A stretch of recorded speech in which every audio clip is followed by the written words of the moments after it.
Hey, what's going on, everybody? My name is Corey, better known as the C-Man, and I want to welcome you to another edition of the C-Man's Cinema Sit-Down. There is a new horror movie that I am itching to go see. However, it's been so long since I saw the first one, this new one being a sequel. And a sequel that I didn't see coming.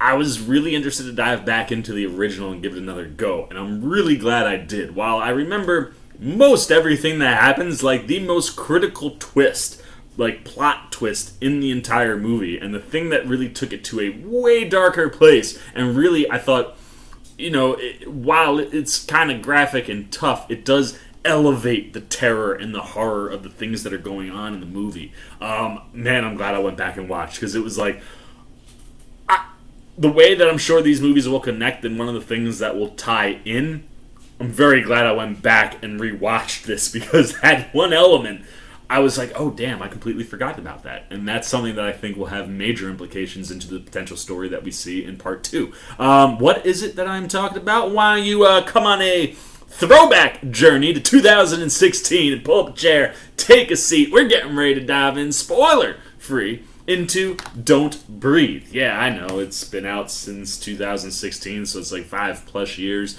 I could probably spoil this thing, but in case you want to, maybe you haven't seen Don't Breathe. Maybe you want to dive into, both of these movies now with the new one out. Maybe back in 2016 you weren't old enough to see Don't Breathe. Now you can see both of them and you want to dive in.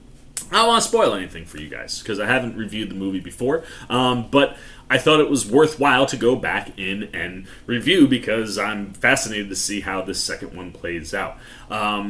Don't Breathe was a movie that back in 2016, when I saw it in the theater, really hit for me. Like, it was one of those movies that in the theater, it's anytime you can go like atmospheric horror, that stuff plays really well in the theater. And while this isn't A Quiet Place, right? I think this is a movie that kind of laid some of the foundation that paved a way for something like A Quiet Place to work.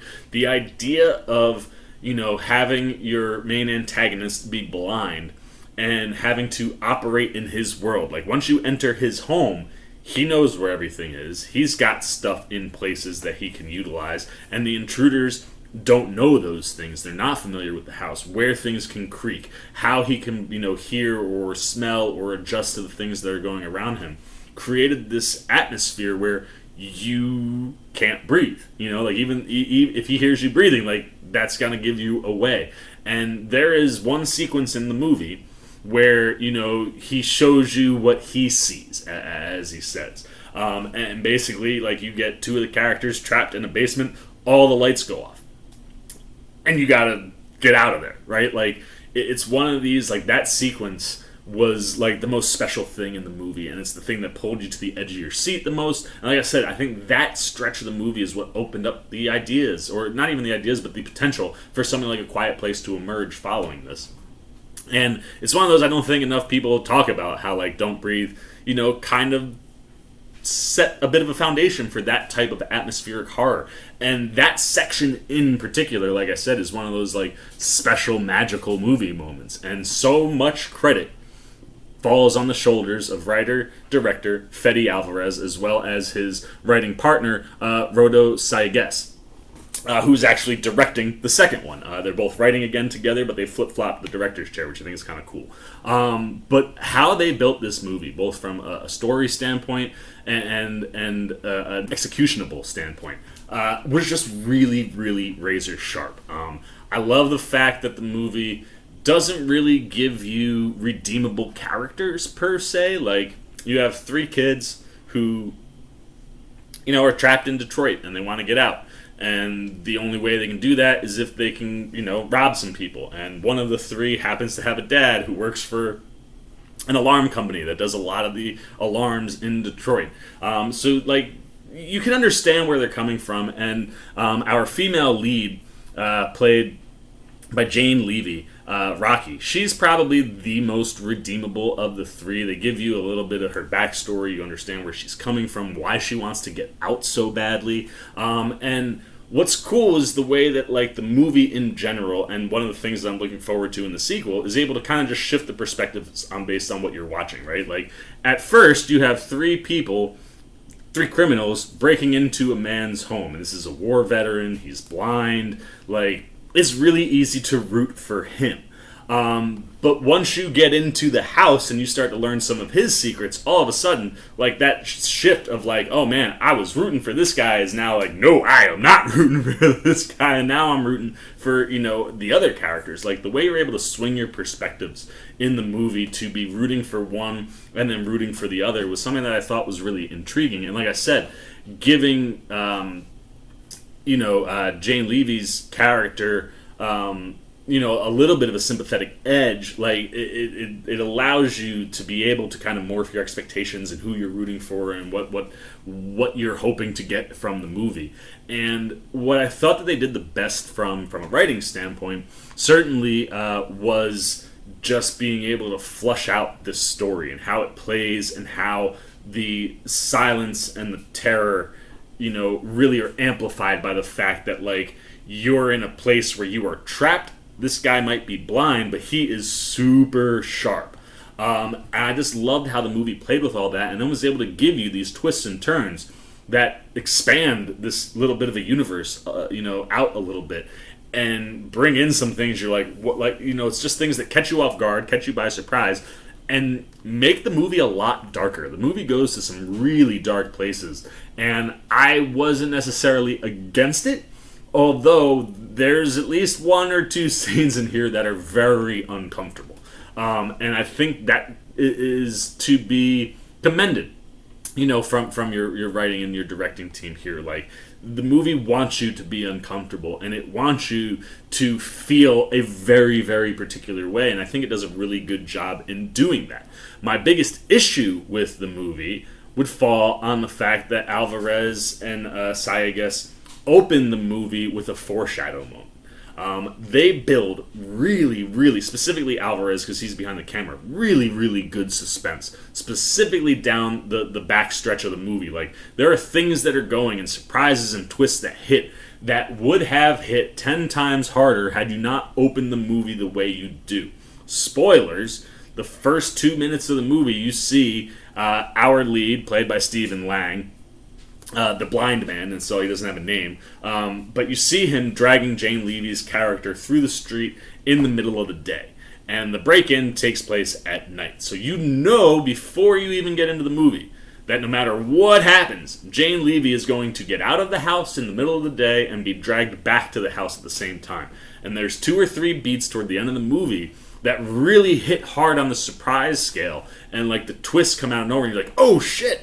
But in the back of your head, you're like, well, that obviously isn't going to play out in a way that doesn't, like, she's going to get out. And it kind of allows the audience to figure out some of those twists. And that was my biggest knock, because I thought that Alvarez really nailed everything from the atmospheric side, with the camera. That stretch that I talked about in the basement where they kill all the lights is one of the most clever things I think Alvarez does with the movie.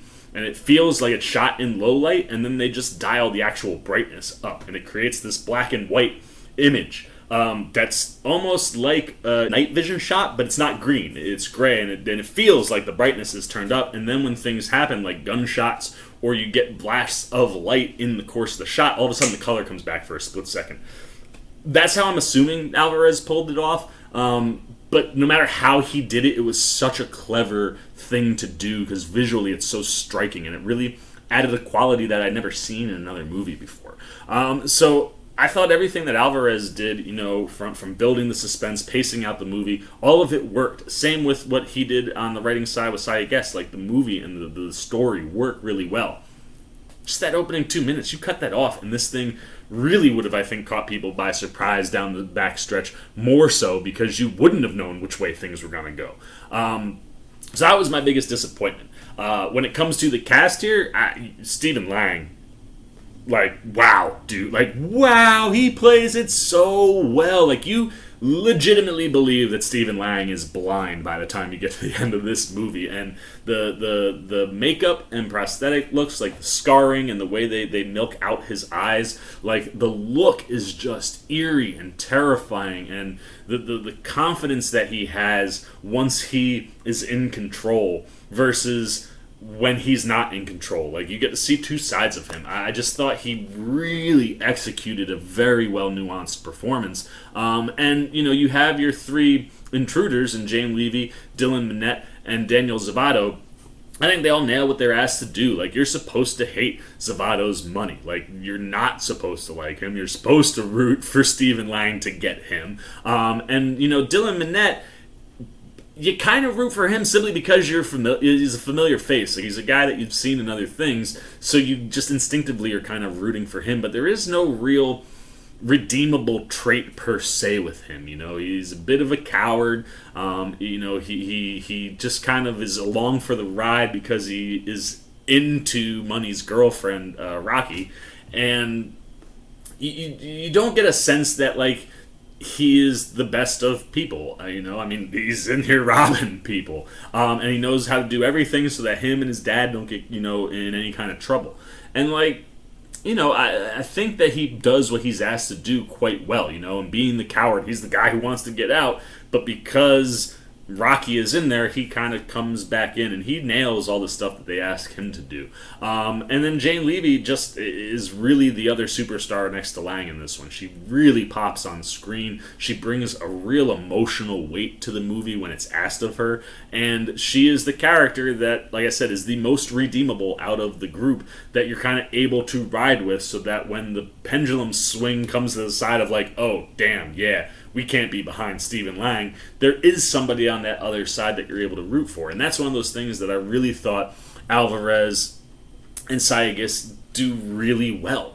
And, Jane Levy executes that stuff really, really well. And at the end of the day, like I said, this was a unique, original horror movie that brought with it something that I had personally kind of never seen in certain moments. And while I love the universe that they built and how the movie plays out, where it takes you, I'm interested to see what they do for a sequel. We've seen the trailer. We know where it's sort of going to go, and you're going to have that same kind of pendulum swinging thing where it's like Stephen Lang's character, based on everything we know in this movie, is not someone we should root for.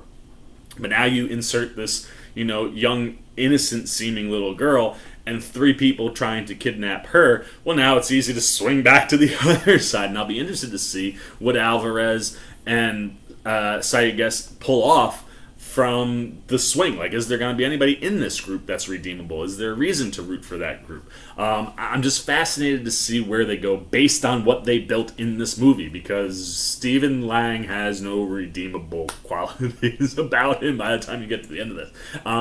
So I'm interested to see where we go. But as far as the first one goes, that was a really solid outing. Like I said, that opening sequence hurts it a little bit, but for the most part, it executes on everything that it's trying to execute on. So that's all I got on Don't Breathe. So that means it's time for a score. Let's bring up the C Maniacs. There they are. As I said, I think both Fede Alvarez and Rodo Sayagues do a great job on the writing standpoint. I think they build an interesting world. I think they craft an interesting story. And like I said, I like how the pendulum allows you to swing from one side to the other based on what you're seeing and what you're learning and who you are and aren't rooting for, and how that plays into the enjoyment of the things that are playing out in the movie. Like I said, you really don't like Money. So when you see what Stephen Lang does at the beginning, you can kind of ride with him. But then when you find out what Stephen Lang's character is doing that we don't know about, well, it's real easy to shift over and kind of root for Rocky and Jane Levy's character. And I thought that was a really interesting quality. I thought the performances were very strong. Stephen Lang, mind-blowing. And I thought Jane Levy really was the supporting anchor that Lang and the cast needed to really make this thing work. However, that opening 2 minutes really spoils a lot of the surprises that the movie builds to perfectly. But when you get to the executing of them, which is also executed quite well, you know things because of that opening 2 minutes. So because of that, you gotta knock it down a little bit. So out of 5 C-Maniacs, the C-Man goes a solid 3.5 C-Maniacs out of 5. This probably would have been a 4 or 4.5, but that opening 2 minutes just ruined so many things that could have popped and really caught people off guard at the end of the movie. So you gotta shave a little bit off there. So That's all I've got to say on Don't Breathe. I'm very fascinated to see how the story continues in Don't Breathe 2, and to see if this team can find a way to elevate the material to do better than this one. But now, it's your turn, man. I want to know what you're thinking. Did you see Don't Breathe all the way back in 2016? Have you watched it recently because you're interested in the second one? What did you like or not like? Did that 2 minutes at the start ruin the movie for you? Did you think there was a different way to go about it? Should they have just chopped it off? Did it not take anything away from you? How did you think the structure of the movie worked? Did the ambiance and atmospheric stuff, get you at all? Did it go too dark for you toward the end of the movie? Like I said, you're going to feel uncomfortable at the end of this movie, and that's what the movie wants you to feel.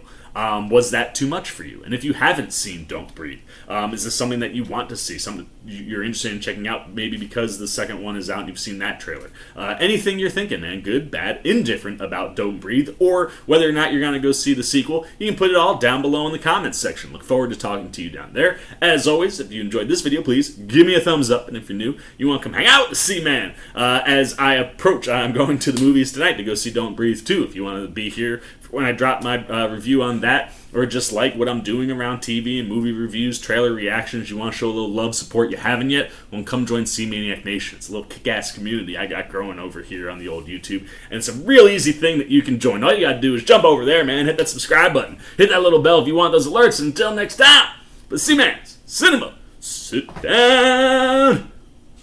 I've been the C-Man. I'm signing off. Peace. Oh, hey, what's going on? You must be sticking around because you're looking for more content featuring this guy. Well, guess what? You're in the right place. You can check out more videos right here and right here. And if you have and you want to come join that C-Maniac Nation, you can hit that subscribe right over there.